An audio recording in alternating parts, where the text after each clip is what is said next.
Hello guys, আসসালামু আলাইকুম। আশা করি সবাই ভালো আছেন, আমরাও ভালো আছি আপনাদের দোয়া এবং ভালোবাসায়। তো গাইস, আপনারা সবাই জানেন 16ই ডিসেম্বর সব অফিস আদালত সব কিছুই বন্ধ থাকে, স্কুল কলেজ সব কিছুই বন্ধ থাকে। আর স্কুল কলেজে তো অনুষ্ঠান হয়, তো আমাদের অফিস যেহেতু 16ই ডিসেম্বর বন্ধ, তো 16ই ডিসেম্বর বাসায় বসে না থাকি, একটু বাইরে থেকে ঘুরে আসলেই ভালো হয় আমার মনে হয়। তো গাইস, তাই আমরা দুজনে বেরিয়ে পড়লাম একটু ঘুরতে। তো আমরা ঘুরতে যাবো বলে ভুল হইব, ঘুরতে না, আমার এক ভাগ্নে থাকে টুঙ্গিতে, ওদের বাসা হচ্ছে টুঙ্গিতে, বুঝছেন। তাই আমি যাইতেছি ওর সাথে দেখা করতে। তো ওর সাথে যেহেতু দেখা করতে যাবো, এখান থেকে ও বলছে, মামা তুমি স্টেশন রোড আসো, স্টেশন রোড আসলে মিনি পরিবহনের ওই জায়গায় তুমি এসে দাঁড়াও, আমি তোমাকে ওই জায়গা থেকে এসে নিয়ে যাবো। তো গাইস, আমার ভাইটা জানে না যে আমি আসলে এই উত্তরাতে থাকি, উত্তরা কামারপাড়াতে থাকি। আর তারপর ও জানতে পারছে, বাড়িতে কথা হয়েছিল এর ভিতরে, ওর নাম্বারটা আমার কাছে ছিল না। যাই হোক, ওর আগের নাম্বারটা ও চেঞ্জ করছে, সেটা আমাকে বলে নাই, এই কারণে আমার কাছে নাম্বারটাও ছিল না। তাই আমি মনে করেন ওর সাথে কোনো সময় কন্ট্যাক্ট করতে পারি নাই আর কি।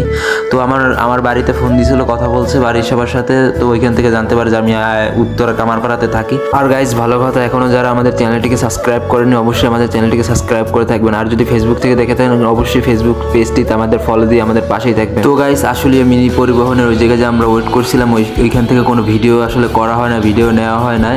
ভাগ্নের সাথে কথা বলছি ওই জায়গায় দাঁড়িয়ে, বারবার কয়েকটা ফোন দিয়েছি, এই কারণে মনে করেন যে ভিডিওগুলো নেওয়া হয় না। তো গাইস, আমি এখান থেকে জিজ্ঞেস করলাম, ভাগ্নে এই জায়গা থেকে আমরা কোথায় যাবো? ও বলছে, মামা বড় বাজার আছে, বড় বাজার থেকে আরেকটা রিক্সা নেওয়া লাগবে, আর কিছুই না, এটা বড় বাজারের ওই জায়গায় রাখবে আর কি, ওইখান থেকে আরেকটা রিক্সা নেওয়া লাগবে।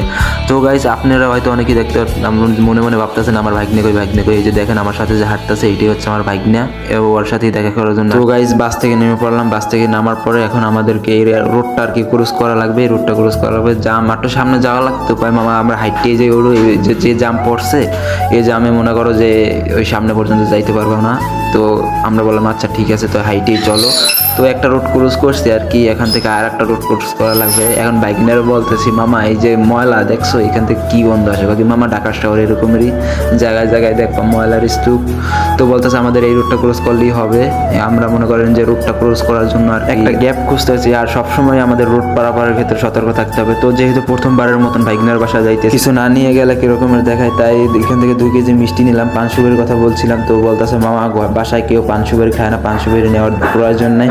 তো এখান থেকে মিষ্টিটা নিয়ে আমরা উঠে পড়লাম অটোতে। আর তো আমরা অটোতে করে ভাইগনার বাসায় যাইতে থাকি। আর আপনারা আমাদের চ্যানেলটিকে সাবস্ক্রাইব করে দিয়েন, আর ফেসবুক থেকে যারা দেখছেন অবশ্যই আমাদের পেজটিকে ফলো করে ছোট ভাইদের পাশে থাকবেন সব সময়ের জন্য। তো সবাই ভালো থাকবেন, ভালো রাখবেন। আমরা রাত্র 9টা বাজে প্রতিদিন লাইভে আসি, আপনারা আমাদের সাথে লাইভে জয়েন হয়ে মজা হবে, আড্ডা হবে, কথা হবে, মনে করেন যে ভালোবাসা আদান প্রদান করা হবে, সব হবে ইনশাআল্লাহ। তো আমরা বাসায় যেতে থাকি, আর আপনারা যেতে যেতে আমাদের চ্যানেলটিকে সাবস্ক্রাইব করে দেবেন। ভালো থাকবেন, সুস্থ থাকবেন।